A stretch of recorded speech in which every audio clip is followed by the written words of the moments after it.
देवरे चलते सुतिले घर में केले राज लगाई जवानी हम कैसे बचाई देवर मांगे वही में सच्चाई जवानी हम कैसे बचाई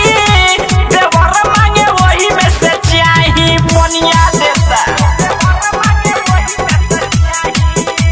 देवर मांगे वही में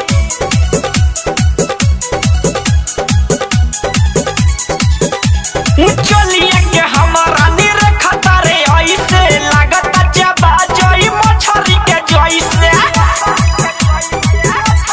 राजा हो चलिए के हमारा निरखता रे ऐसे लागता जबा जोई मछरी के जैसे लेविला माजा सुनो ये राजा जबाना दे दबाई जवानी हम कैसे बचाई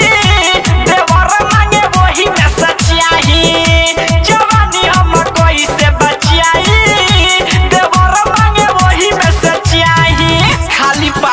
पकड़ता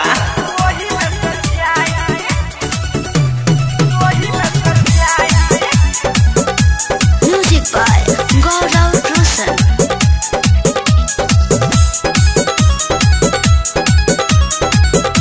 मिक्स बाय रामानंद सागर बेरी बेरी हमरो छुअता वे गलिया सरवन राकेश हमर खोला देला सड़िया ए पिया सहिन हो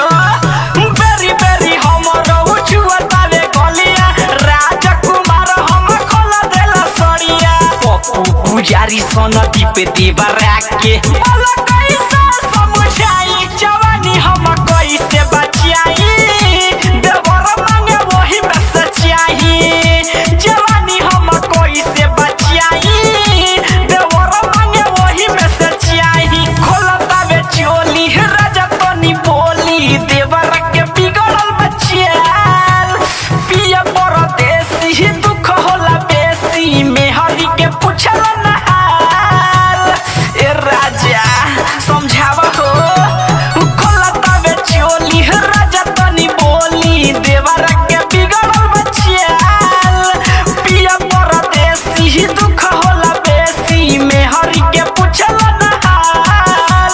देवरे चलते सुतिले घर में केले